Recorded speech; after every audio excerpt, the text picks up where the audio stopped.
আমাকে জিজ্ঞাসা করে আমি পূর্বপাড়ার বাঁশঝাড়ের নিচে কেন পড়েছিলাম, আর সেখানে কেন আর কিভাবে আমি এলাম সেই রাতের বেলা। আমি মনে মনে ভাবলাম, কি আমি বাঁশঝাড়ের মাঝে পড়েছিলাম, কিন্তু আমি তো ওই মহিলার বাসায় ছিলাম। এসব ভাবতে ভাবতে ওনাদের ছুড়ে দেওয়া প্রশ্নে আমি অস্থির হয়ে পড়ি, আর আমি ওনাদের কাছ থেকে সেই বরন্ত সন্ধ্যায় আসা সেই বৃদ্ধা আর তার নাতনির কথা বলি।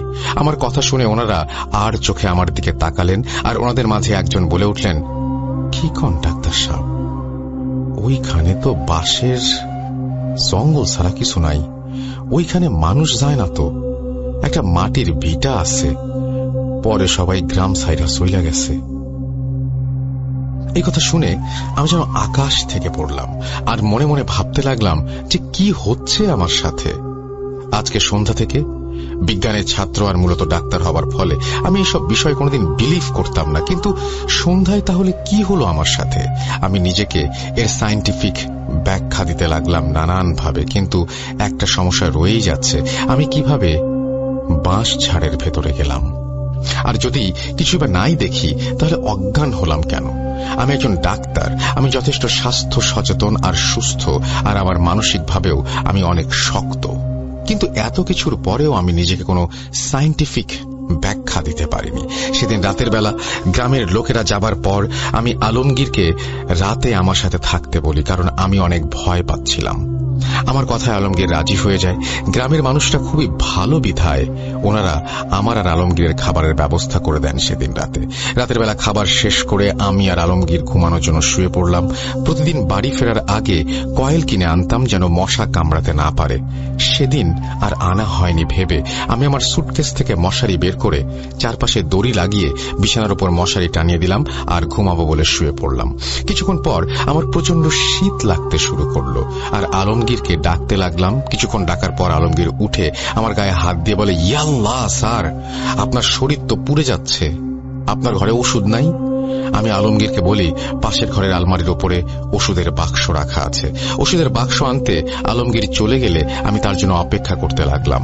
1 মিনিটের ভেতর আলমগীর এসে আমাকে ওষুধ খাওয়ানোর জন্য পানির গ্লাস এনে আমার পাশে বিছানায় বসে মশারি একটু সাইডে সরিয়ে যেই আমাকে ওষুধ দিতে যাবে, আমি তৎক্ষণাৎ আমার জীবনের সবথেকে বড় একটি ধাক্কা খাই। আমি দেখলাম আমি নিজেই ওষুধ আর পানির গ্লাস হাতে নিয়ে বিছানার পাশে বসে আছি। এটা দেখে আমি জোরে চিৎকার দিতে চেষ্টা করেও পারি না, কারণ আমার তখন প্রচন্ড জ্বর, তাই শক্তি ছিল না। আমি জোরে চিৎকার দিতে চেষ্টা করেও পারিনি। কিন্তু হ্যারিকেনের আলোতে আমি স্পষ্ট দেখতে পাচ্ছিলাম যে আমার মতো দেখতে সেই জিনিসটি আমার মুখের কাছে টিনের গ্লাসে করে আনা পানি আমার মুখের কাছে এনে আমার গাল হাত দিয়ে জোরে চাপ দিয়ে আমাকে সেই পানি খাওয়াবার চেষ্টা করছিল। আর কিছুটা পানি আমার মুখে সে দিয়েও দেয়। আমার দম আটকে যাচ্ছিল। গলায় পানি পড়ে যাওয়ার ফলে আমি দম নেবার জন্য কিছুটা পানি গিলে ফেলি আর বিছানা থেকে উঠে বসার চেষ্টা করি। আমার সে চেষ্টা ওই জিনিসটার কারণে বিফল হয়ে যায়, কারণ সে আমাকে ধাক্কা দিয়ে বিছানায় ফেলে আর গলা টিপে ধরে বলে, তোর বাবা এসবের মূলে, দেখবি তোর দাদি কিভাবে মরেছিল, ও আসছে, ও তোকে সব দেখাবে। সময় শেষ তোর, দিন গুনতে থাক। দাদির কাছে যাবি না? যাবি না তুই? বল, যাবি না? যাবি? আমি কিন্তু তোর মাথা নেব আগেই বলে রাখছি। এই বলে সে গলা ছেড়ে দেয়। এরপর আবার আমি অজ্ঞান হয়ে যাই। সকালবেলা আমার জ্ঞান ফিরলে আমি দেখলাম আমার পাশে সেই গ্রামের লোকজন আলমগীর দাঁড়িয়ে আছে, আর তাদের সাথে ছিল আমার কলিগ মুসা। আমি আলমগীরকে জিজ্ঞাসা করলাম রাতে সে ওষুধ আনতে গিয়ে কেন দেরি করছিল। আলমগীর আমাকে বলল, স্যার আপনার কি হয়েছে? আমি তো 1 মিনিটও সময় লাগাই নাই ওষুধ আনতে। ওষুধ আনতে গিয়ে আপনার গোঙানির শব্দ শুনে আমি এসে দেখি আপনি নিজেই নিজের গলা টিপে ধরে রাখছেন, আর কি যেন বলছেন যে দাদির কাছে যাবেন, দাদির মতো মরবেন। পরে দেখি আপনার মাথার কাছে পানি পড়ছিল আর আপনার মুখ পুরো ভেজা ছিল। কি হয়েছে স্যার? আলমগীরের কথা শুনে আমি আলমগীরকে জোরে করে বলে উঠি, তুমিও শুনেছ আমার দাদির কথা? তুমিও? আমার কথা শুনে মুসা আমাকে শান্ত করে এবং বলে, স্ট্রেস আর জ্বরের জন্য আমার সমস্যাগুলো হচ্ছে। কিন্তু আমার মনে প্রশ্ন থেকেই যায় যে আলমগীরও তো আমার দাদির কথা শুনল, তাহলে আমি ভুল কিভাবে ভাবছি আর আমার দাদিরই বা কি ঘটনা। এরপর মুসা প্রাইমারি ভাবে আমাকে চেক করে এবং বলে আমি যথেষ্ট সুস্থ, রাতের জ্বরটাও তখন আর ছিল না, কিন্তু আমার গলায় আমারই আঙুলের ছাপ স্পষ্ট। মুসার কথা শুনে আমি আরো ঘাবড়ে যাই, কারণ আমি যদি সুস্থই হই তবে আমি কেন ভুলভাল দেখব। আর ডাক্তারি পড়ার সময় কত কিছু দেখেছি, অ্যানাটমি, লাশ, কিন্তু ভয় তো পাইনি আর ভুলভাল ভাবনাও আসেনি। তাহলে এখন হচ্ছেটা কি? এইসব এত জলদি আমার সাথে হয়ে যায়, আমি কিছু বুঝে উঠতে পারছিলাম না, আর অনেকটাই মানসিকভাবে দুর্বল হয়ে পড়ি। মুসা আর আলমগীর আমাকে রেখে ক্লিনিকে যাবার জন্য পা বাড়াতে গেলে আমিও তাদের সাথে ক্লিনিকে যাব বলে জানাই। আর আমি এক মুহূর্ত এখানে থাকতে চাচ্ছিলাম না। ওদের অনেক বারণ করার পরেও আমি ওদের ক্লিনিকে চলে যাই। ক্লিনিকে গিয়ে আমি আমার চেম্বারে বসে আমার মাকে একটা ফোন দিয়ে সব ঘটনা জানাই। আর আমার মা আমার কথা শুনে আমাকে জিজ্ঞেস করেন আমার কোমরে বাঁধা তাবিজটা আছে কিনা। বলে রাখা ভালো যে খুব ছোটবেলায় কিছু সমস্যার কারণে আমার কোমরে আমার মা কোনো এক হুজুরের কাছ থেকে নিয়ে আসা তাবিজ বেঁধে দিয়েছিলেন। তখন মোটামুটি ছোট থাকার ফলে ওই সমস্যাগুলির কথা আমার জানা ছিল না। আমার মা আমাকে তাবিজের কথা জিজ্ঞেস করলে আমি আমার কোমরে হাত দিয়ে দেখি আমার কোমরে কোনো তাবিজ বা সুতা কিছুই ছিল না। আমার তখন মনে হলো বেশ কিছুদিন আগে গোসল করার সময় তাবিজের সুতা অনেক দিন কোমরে থাকার ফলে নষ্ট হয়ে ছিঁড়ে গিয়েছিল। তাই আমি সেই তাবিজ আর সুতো খুলে আমার বাথরুমের একপাশে রেখে দিয়েছিলাম, কিন্তু মনের ভুলে আর তাবিজটা পরাই হয়নি। আমি আমার মাকে এই কথা জানালে উনি আমাকে অনেক বকাঝকা করেন আর বলেন উনি আমার বাবাকে নিয়ে গ্রামে আসবেন আজকেই। আমি আমার মাকে বলি যে ওনাদের আসার দরকার নেই, আমি বাড়ি যাব। কিন্তু আমার মা আমাকে বলেন খবরদার আমি যেন একবারও আসার কথা ভুলেও চিন্তা না করি। এই বলে আমার মা ফোন কেটে দেন। মায়ের কথা শেষ করে আমি ভাবছিলাম যে মা এভাবে রিয়্যাক্ট করলেন কেনই বা এই তাবিজ এত জরুরি, আমি যেতে চাইলে এত কড়া ভাষায় মানাই বা কেন করবেন। এসব ভাবতে ভাবতে চেয়ারে বসে আমি টেবিলে মাথা রেখে ঘুমিয়ে পড়ি। ঘুমের মধ্যে আমি একটা স্বপ্ন দেখলাম যে আমি 3 জন লোক একটা মরুভূমির মতো জায়গা দিয়ে হেঁটে যাচ্ছি। তারা আমার সামনে হাঁটছেন আর আমি পেছনে পেছনে। তাদের মাঝে 2 জন পুরুষ আর 1 জন মহিলা। হেঁটে হেঁটে কিছু দূর যাবার পর মরুভূমির মাঝে একটি জায়গায় গোল বৃত্তাকার একটি ছায়া দেখতে পেলাম আমরা। আমি স্বপ্নের মাঝেই ভাবছিলাম মরুভূমির মাঝে ছায়া কিভাবে আসতে পারে। হঠাৎ সেই 3 জন লোক পেছন ফিরে আমার দিকে তাকালেন আর একসাথে বলতে লাগলেন আজ শুক্রবার, আমরা জুম্মার নামাজ পড়তে যাচ্ছি, কিন্তু তুমি এই ছায়ার ভেতরেই থাকবে, তুমি আর এগোতে পারবে না, তোমার সাথে আমাদের যাত্রা এখানেই শেষ। এই বলে ওনারা চলে যাচ্ছিলেন।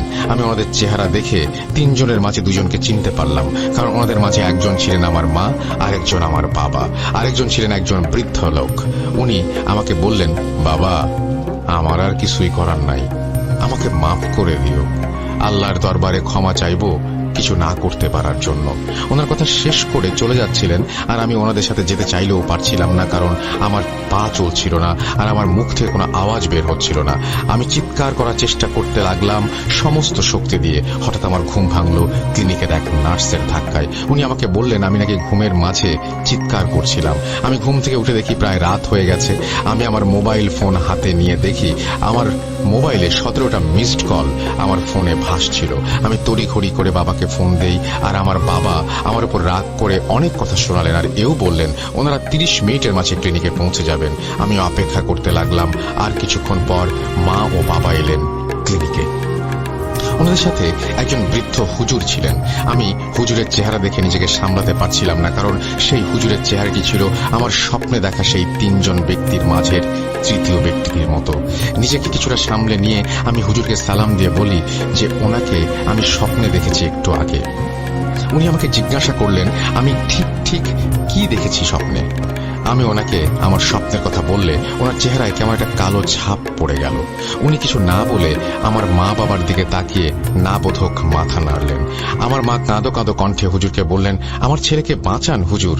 আমার বাবা সব শুনছিলেন এতক্ষণ।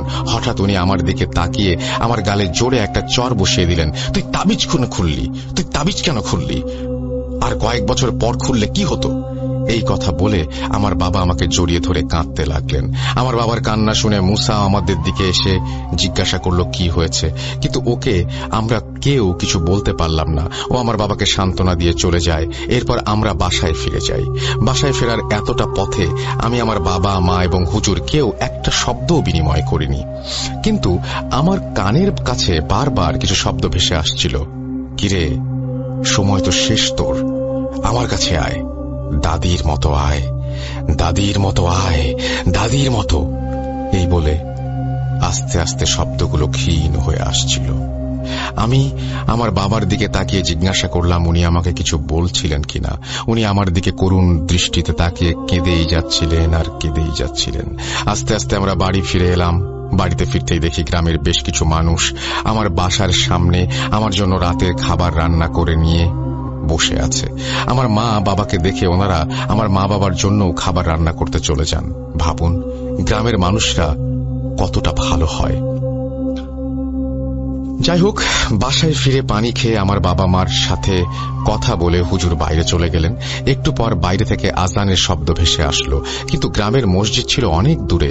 তাহলে এখানে আজানের শব্দ? বুঝতে বাকি রইল না এটা সেই হুজুরের কাজ। এরপর ঘরের চারপাশে কিছুটা মাটিতে পোতার আওয়াজ শুনতে পাই আর সূরা বাকারার আয়াত শুনতে পাই। প্রায় 30 মিনিট বাইরে থাকার পরে হুজুর ফিরে এলেন আর আমরা সবাই আমাদের শোবার ঘরে বসেছিলাম। এর কিছুক্ষণ পর গ্রামের লোকেরা আরো খাবার রান্না করে আমাদের জন্য নিয়ে আসেন আর আমাদের কথা শুনে বসে পড়েন। তখন আমি আমার মাকে জিজ্ঞাসা করলাম ওটা কিসের তাবিজ ছিল আর কেনই বা তারা তাবিজটা খোলার ফলে এমন ভীত সন্ত্রস্ত হয়ে পড়েছে। আমার কথা শুনে আমার মা কাঁদছিলেন আর আমার বাবা আমার ছোটবেলার ঘটনা বললেন আমাকে। উনি বলছিলেন ছোটবেলায় আমার উপর জিনের ছায়া ছিল, সেই জিনটির মালিক ছিলেন আমারই নিজের দাদু।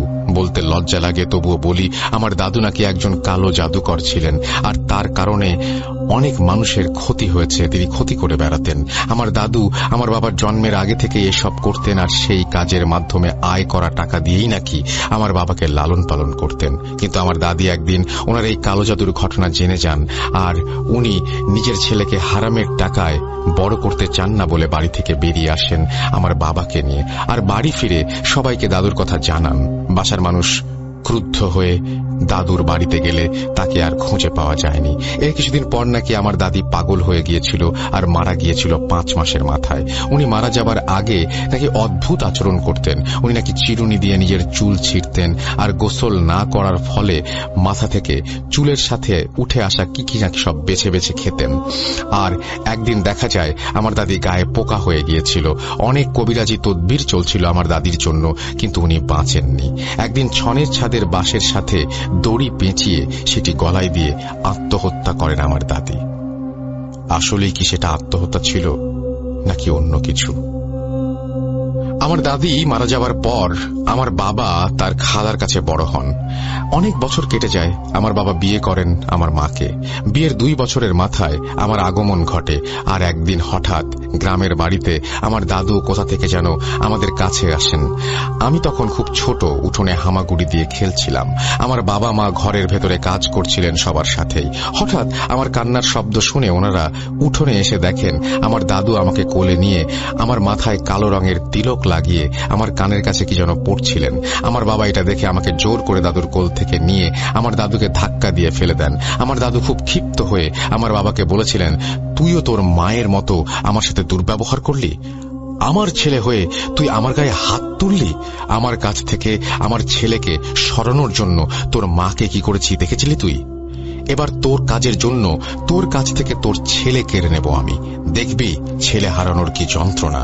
তোর মায়ের মতো করে তোর ছেলেকেও নিয়ে যাব, পারলে আমাকে আটকাস তোরা। এই কথা বলে আমার দাদু নাকি সেখান থেকে চলে যান।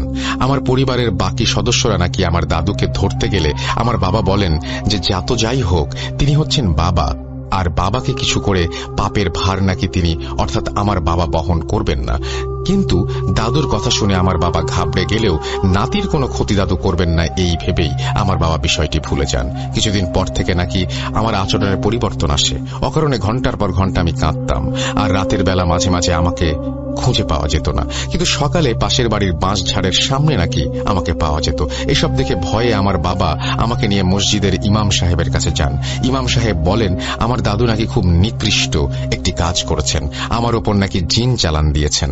আমার বাবা এসব শুনে ভাবতে লাগলেন যে একজন দাদু কিভাবে তার এত ছোট নাতির সাথে এই সমস্ত কাজ করতে পারে। এরপর এর প্রতিকার চাইলে হুজুর কিছু কাজ করে সেই জিনকে হাজির করেন এবং তাকে একটি বোতল পানি ভরে সেই বোতলের ভেতরে বন্দি করে ফেলেন, আর বোতল থেকে কিছু পানি একটা তাবিজের উপর লাগিয়ে দোয়া পড়ে ফোঁ দিয়ে আমার কোমরে তাবিজ বেঁধে দিলেন এবং বললেন 30, অর্থাৎ আমার বয়স 30 হবার আগে যেন এই তাবিজ না খোলা হয়।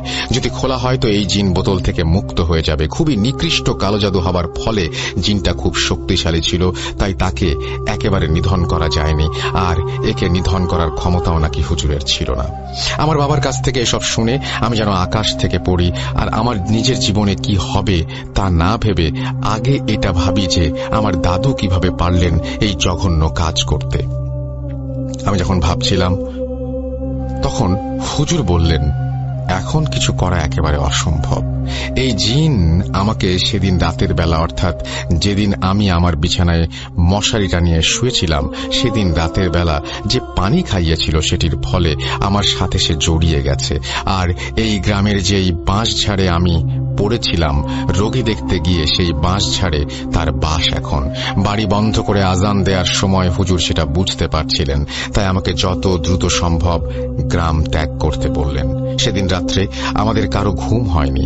আমি আমার ঘরে ঘুমানোর সময় আমার মা বাবা আমার ঘরে এসে কাঁদতে লাগলেন। হঠাৎ উনি কেন কাঁদছেন জিজ্ঞেস করতে উনি বললেন ঘুমের মাঝে কেউ ওনাকে বলছিল খুব ক্ষীণ আর ফিস ফিস সুরে, আয় আয় দেখে যা, ছেলেকে শেষবার দেখে যা,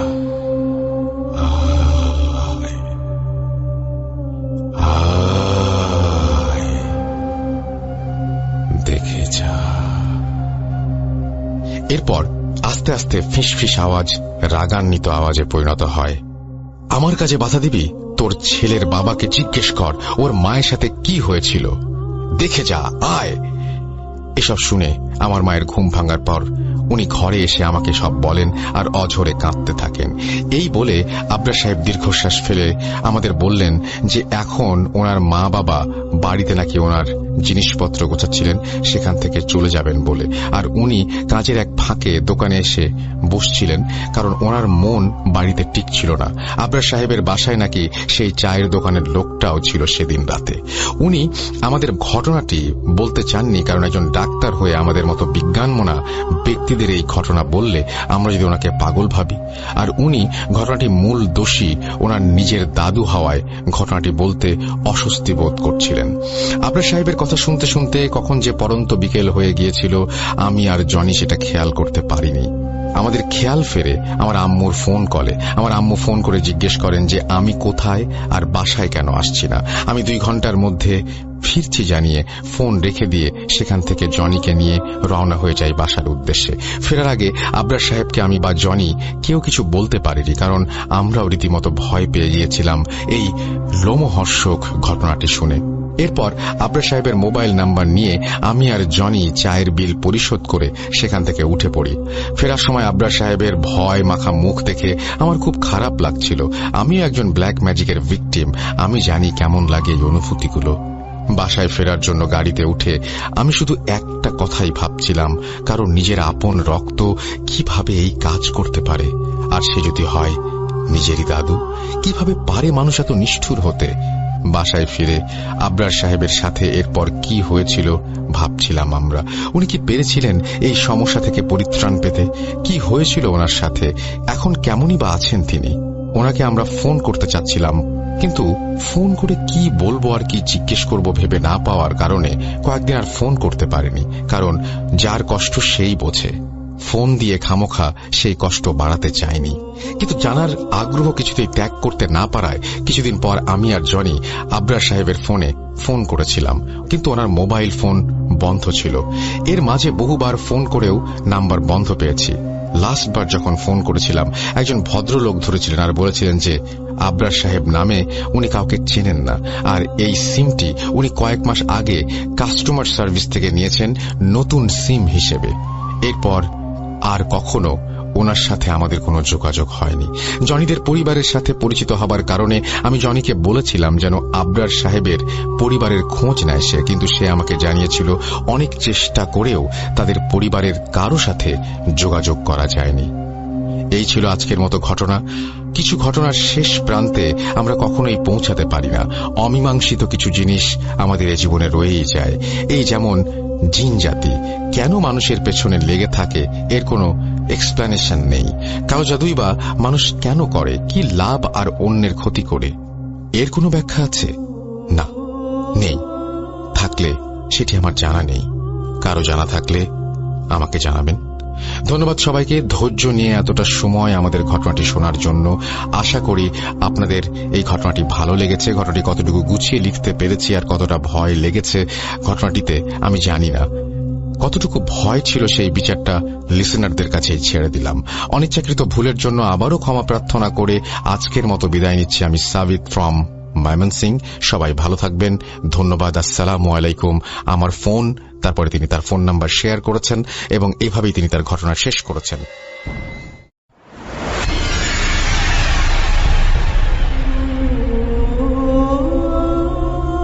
সে সময় আমার সারাটা দিন পরিবার, বন্ধু, ছোট ছোট কিছু কাজ এইসব করেই কেটে যেত। আর রাতে ঘুমানোর আগে ফেসবুক অন করে ঘুমিয়ে পড়তাম। তো সেদিন রাতে একটু লেট করেই বাসায় ফিরি। আনুমানিক 11 থেকে 11:30। আম্মু টেবিলে খাবার দিয়ে ঘুমোতে চলে যায়। আমি চেঞ্জ করে ফ্রেশ হয়ে খেতে বসি। খাওয়া শেষ করে আজ কেমন যেন নিজের রুমে যেতে ইচ্ছে করছিল না, তবুও যাই। গিয়ে লাইট অন করি, ফ্যান চালাই, তারপর বিছানা ঠিক করে শুয়ে পড়ি। মোবাইলে দেখি তখন রাত 12টার বেশি বাজে। আজ কেন জানি না রুমের লাইটটা একদম বন্ধ করা ঠিক হবে না মনে করে চিন্তা করছিলাম। তারপর আজে বাজে চিন্তা থেকে মুক্তির জন্য লাইট বন্ধ করে ঘুমিয়ে পড়ি। সিলিং ফ্যানের শব্দটা আমার কানে আজ বড্ড বেমানান, অথচ আমি প্রতি রাতে এইভাবেই ঘুমাই।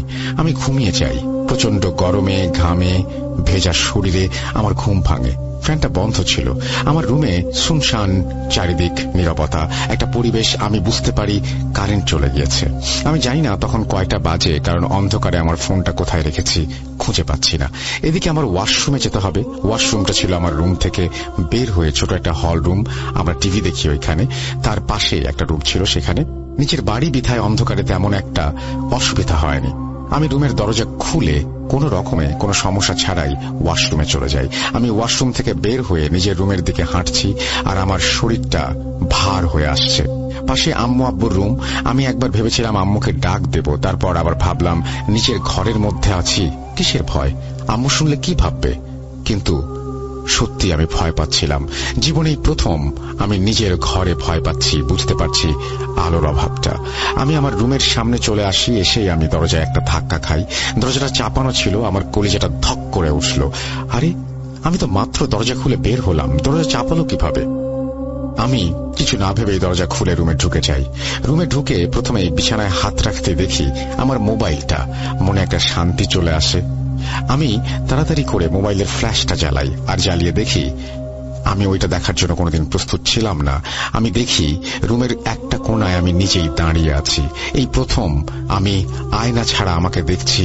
আমার চোখে মুখে ছিল মুচকি হাসি। আমি আর নিজেকে ধরে রাখতে পারিনি, চিৎকার করে সেন্স হারাই। আমি যখন চোখ খুলি তখন আমার পাশে আমার আম্মু আব্বু এবং আমার বাড়ির দুজন চাচি আর একজন চাচাতো ভাই। ঘটনা এখানে শেষ না। আমি ওঠা মাত্র আম্মু আমার গালে খুব জোরে সোরে একটা থাপ্পড় মারে। আমি চমকে যাই। কি হলো? আম্মু আমাকে মারলো কেন? কিছু বুঝে ওঠার আগেই আম্মু আমাকে বলল, কাল রাতে এমন করেছিস কেন? আমি বললাম, কেমন করেছি? পাশে থেকে আমার আব্বু বলে উঠল, এতই যখন মরার ইচ্ছা, রাস্তাঘাটে মরলে পারতিস না? বাসার মধ্যে এসব কি? ছিছি। আমার মাথায় যেন আকাশ ভেঙে পড়ে। কি বলছে তারা এসব? তারা রুম থেকে বের হয়ে যায়। তখন আমার পাশে বসা এক চাচাতো ভাই আমাকে বলে, কিরে, হঠাৎ করে তুই এসব করতে গেলি কেন? কাকি অনেক কান্না করেছে। ছেলের মৃত্যু চোখের সামনে কোনো মা সহ্য করতে পারে বল? কপাল ভালো তারা ঠিক সময়ে এসেছিল, তা না হলে আজ তোকে অন্য অবস্থায় দেখতে হতো। আমি তখন হাত জোর করে ওকে বলি, ভাই প্লিজ একটু বলবি গতকাল রাতে কি হয়েছে, আমি না সব ভুলে গেছি। তখন আমার চাচাতো ভাইয়ের কথাগুলো এমন ছিল। কাকির কাছে শুনলাম তুই গতকাল রাতে রুমের মধ্যে কথা বলছিলি, এমন ভাবে যেন তোর রুমে অন্য কেউ আছে। তারপর তারা ওইটা শুনে তোর রুমে এসে দেখে তুই ফ্যানের সাথে গামছাটা বেঁধে ছোড়ার চেষ্টা করছিস। তারা তোকে এমন অবস্থায় দেখে বাধা দিতে গেলে তুই তাদেরকে মারধর করিস আর বলিস আমাকে মরতে দাও, ঝুলতে দাও। তারপর কাকাকির সাথে তোর ফজরের আজান পর্যন্ত এরকম হাতাহাতি চলতে থাকে। আজানের পর তুই ঘুমিয়ে যাস আর এই এখন উঠলি। আমি যেন ওর কথাগুলো নিতে পারছি না, আমার সহ্য হচ্ছে না।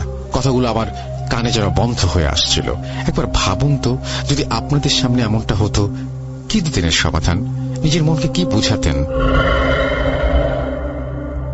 এই ছিল ঘটনা। আমার আম্মু লোকজন জানাতে চায়নি বলে বিষয়টা ওখানেই ধামাচাপা পড়ে যায়।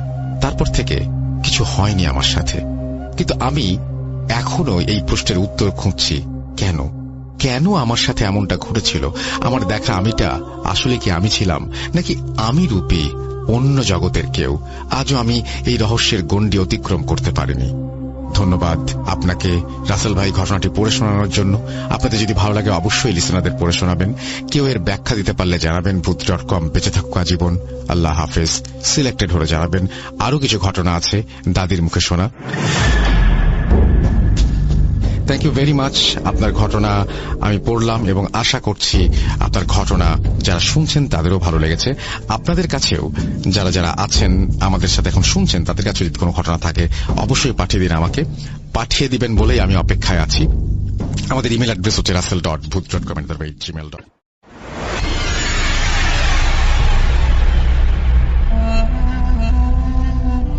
সিলেটের বাসাটা ছোট করে একটু বর্ণনা দেই। বাসাটা 3 রুমের। ডান দিকের রুমে আমার আম্মু থাকতো, তার বাম দিকের রুমটি খালি থাকে, যার পাশে একটা কবরস্থান ছিল, এবং সেই রুম থেকে বের হয়ে একটু সামনে রান্নাঘর, যেটার পাশে একটা নালা আছে। আম্মুর রুম থেকে বের হতেই সামনে আরেকটা রুম ছিল, যেটা আগে ড্রয়িং রুম ছিল, পরে সেটাকে একটা বেডরুম বানিয়ে দেওয়া হয়। ঈদের ছুটিতে বিল্ডিং এর প্রায় সব ফ্ল্যাট ফাঁকা হওয়ার কারণে আমরা যতদূর সম্ভব ওখানে গিয়েছিলাম। আমার আম্মু ডাক্তার হওয়ার কারণে প্রায় নাইট ডিউটি থাকতো, আর সবার ঘুমিয়ে যাওয়ার পরে আমি রাত জেগে পড়াশোনা করতাম। এমনি ভাবে এক রাতে আম্মু যাওয়ার পরে আমি ঘরের বাকি লাইট বন্ধ করে এসে রুমে পড়াশোনা করছি, এবং পড়াশোনা শেষ করতে করতে 3টায় ঘুমাতে যাওয়ার আগে রুম ঝাড়ু দিব বলে রান্নাঘরে ঝাড়ু আনতে যেয়ে আশেপাশে যখন চোখ পড়ছিল তখন দেখছিলাম ওপরের এইচটাতে কিছু গ্লাস সহ বাটি রাখা আছে এবং সেগুলোর পেছনে কিছু পাতিল আছে। এরপরে আমি ঝাড়ু দিয়ে পুরো রুম ঝাড়ু দেওয়া প্রায় শেষ করলাম, তখন রান্নাঘর থেকে খুব জোরে একটা আওয়াজ আসলো। আমি একটু ভয় পেয়ে ভিতরে গিয়ে দেখলাম পাতিল পড়ে আছে ফ্লোরে, এবং সাথে সাথে মনে পড়লো এগুলো তো কাঁচের জিনিস এবং এগুলো পিছনের দিকে রাখা ছিল, তাহলে এগুলো পড়লো কিভাবে? আর পড়লেও কাঁচের কিছু পড়লো না কেন? এটা ভাবতে ভাবতে আমি পাতিলটা উঠিয়ে বেসিনে রাখলাম এবং নিজের রুমে এসে শুয়ে পড়লাম। এর কিছুদিন পর বাসায় বসে অস্থির হয়ে উঠছিলাম বলে বাবা ওনাদের সাথে ছাদে যেতে বললেন। তখন বাজে বিকেল 4টা।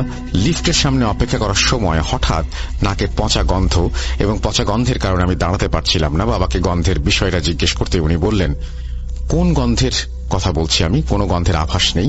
এটা শুনে আমি অনেক অবাক হলাম, কারণ তখন আমি সেই বাজে গন্ধটা ক্লিয়ারলি পাচ্ছিলাম। পরে বাবার মতন দোয়া পড়ে ছাদে গিয়ে এসেছিলাম।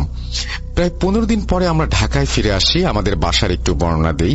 আমাদের বাসায় ঢুকতেই ড্রয়িং রুম, খাওয়ার রুম এবং তার একটু সামনে সারি সারি 3টা রুম রয়েছে, যেখানে একদম বাম দিকের রুমটা স্টোর রুম, ওখানে আম্মু হসপিটালের জিনিসপত্র রাখে।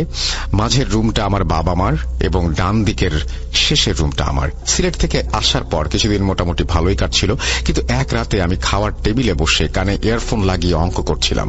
তখন হঠাৎ আমার মনে হলো কালো কি যেন খুব দ্রুত স্টোর রুম থেকে আমার রুমের দিকে গেল। কিছুক্ষণ চুপচাপ বসে বিষয়টা মনের ভুল ভেবে উড়িয়ে দিলাম, কিন্তু তার পরের দিনও একই জিনিস আবার হওয়াতে ভয়ে রুমে গিয়ে কোনো মতে শুয়ে পড়লাম। পরের দিন বাবাকে বিষয়গুলো বললাম, সিলেটের থেকে গত রাত পর্যন্ত ঘটে যাওয়া সবকিছু, কিন্তু উনি এগুলোকে মনের ভয় বলে ইগনোর করলেন। তার 2-1 দিন পর আমি আবার খাওয়ার টেবিলে এসে বসে পড়লাম, এবং আমার বাবা ড্রয়িং রুম একটা সোফায় বসে পড়ছিলেন। রাত প্রায় 2:30। তখন আমার শরীরটা খারাপ লাগছে, ঘুমোতে যাব, তুমি ভয় পাবা না তো, এটা বললেন বাবা। আমি উত্তরে বললাম না। উনি চলে যাওয়ার প্রায় আধ ঘন্টা পরে আমার মনে হলো আমি কারো হাঁটার আওয়াজ পাচ্ছি এবং আওয়াজটা যেন আমার ডান পাশ থেকে আসছে। কোনো কিছু না ভেবে সোজা রুমের দিকে ঢুকে শুয়ে পড়ি। এই ব্যাপারটা বাবাকে জানাই নাই, কারণ উত্তর কি হবে তা আমার জানা ছিল। কিছুদিন পরে অসুস্থ হওয়ার কারণে রাতে খুব তাড়াতাড়ি ঘুমিয়ে পড়ি। আমার বাবা এবং আমাদের বাসায় যে মেয়েটা কাজ করে, ওনারা দুইজন মিলে জিনিসপত্র গুছাচ্ছিল। পরের দিন সকালে ওঠার পরে সে বলল রাতের কাজ শেষ করে ও যখন রান্নাঘরে পানি খেতে গিয়েছিল তখন বারান্দা থেকে একটা মেয়ের গোঙানির আওয়াজ আসছিল। এটা শুনে আমি পুরো স্তম্ভিত হয়ে যাই। ওর দিকে তাকিয়েছিলাম, কারণ এসব কিছুই আমি ওকে বলি নাই। তাহলে ওইটা বলল কেন? সিলেট থেকে আসার পর থেকে আমি বেশিরভাগ সময় আজানের আগে ঘুমোতে পারতাম না। আমার মনে হতো কেউ যেন অনেকক্ষণ ধরে একটানা আমার দিকে তাকিয়ে আছে, আর আমার কাঁথা দিয়ে মুখ ঢেকে শুলে মনে হতো কেউ যেন আমার আশেপাশে হাঁটাচলা করছে। এমনি এক রাতে আমি না ঘুমাতে পেরে সজাগ হয়ে বসেছিলাম। আমার রুমের দরজাটাও লাগানো ছিল। তখন প্রায় আজান দিবে দিবে অবস্থা। ভাবলাম জানালা তো খুলে দিই। জানালা খুলে পিছনে ফিরে দেখি আমার রুমের দরজাটা আধা খোলা। এটা দেখে আমি খুব ভয় পেয়ে গিয়েছিলাম, কারণ আমার রুমের দরজা অনেক আওয়াজ করে, আর সেই দরজা কোনো আওয়াজ ছাড়া খুলে গেল। একটুও টের পেলাম না এটা কিভাবে সম্ভব। কিছু সময়ের জন্য ভাবলাম হয়তো বাবা এসেছিল, কিন্তু বের হয়ে দেখি উনি গভীর ঘুমে আছেন। পরের দিন বাধ্য হয়ে বাবাকে আবার বিষয়গুলো বললাম এবং উনি কথাগুলোকে ইগনোর করলেন এবং তিনি একমত হলেন। আমি অবাক হয়ে প্রশ্ন করাতে উত্তর দিলেন 2-1 দিন আগে উনি রাতে খাবার খেতে উঠেছিলেন। খাওয়ার টেবিলে খাওয়ার সময় ড্রয়িং রুমের জানালায় মনে হলো কেউ যেন নক করলো। প্রথমে বাবা ব্যাপারটা গুরুত্ব না দেওয়াতে পরের বার আবার নকের আওয়াজ আসতে বাবা বলল কে? জিজ্ঞেস করলো বাবা। খাওয়া শেষ করে রুমে যাওয়ার সময় লক্ষ্য করলো যে জানালাটা পুরো খোলা। তাহলে আওয়াজ আসলো কিভাবে? তাছাড়া বাইরে কোনো বাতাসও ছিল না। এভাবে উনি জানালার কাছে গিয়ে ভেতরে তাকাতেই দূরে রাস্তায় একটা বিশাল সাদা কিছু লক্ষ্য করলেন। ক্লিয়ার দেখার জন্য আরেকটু জানালার কাছে যেতেই নাইট গার্ডের আর সিটির আওয়াজে ধ্যান ভেঙে যাওয়ার পরে আবারও সেদিকে তাকিয়ে দেখলো সেই সাদা জিনিসটা আর নেই। আমি এমনিও কিছুদিনের মধ্যে বাসা বদলানোর কথা ছিল, তাই দ্রুত সবকিছু গুছিয়ে সেই বাসাটি ছেড়ে দিই। কিন্তু জিনিসপত্র পুরোপুরি না নেওয়ায় তখনও শেষ হয় নাই, বারবার ওই বাসায় যাওয়া লাগতো। যেদিন শেষবারের মতো জিনিস আনার কথা ছিল বাবা সেদিন দুপুর 3টায় সেই বাসায় যায়। গিয়ে উনি ফ্রিজ পরিষ্কার করছিলেন। পুরো বাসায় প্রায় ফ্রিজের ভেতরে রক্তের গন্ধে পড়ে গিয়েছে। গন্ধের কারণে উনি জানালা খুলে দিয়ে সোফায় বসেছিলেন। এটা বলে রাখা ভালো যে ঘরের প্রতিটা রুমেই অনেকগুলো বস্তা ছিল আমাদের, এবং হঠাৎ করে তিনি আমার রুম থেকে কিছু একটা পড়ে যাওয়ার শব্দ পেলেন। গিয়ে দেখেন একটা বস্তা পড়ে আছে। ওটা উঠাতেই পাশের রুম থেকে আরেকটা আওয়াজ আসলো। সেখানে গিয়ে দেখেন আরেকটা বস্তা পড়ে আছে। এটা উঠাতেই অন্য রুম থেকে আওয়াজটা আসলো। এমন প্রায় অনেকবার হওয়ার পরে উনি আর ঘরে একা থাকলেন না। এই ছিল আমার কাহিনী। ভালো লাগলে পড়ে শোনাবেন। আশা করছি ভালো লেগেছে সবার। ধন্যবাদ।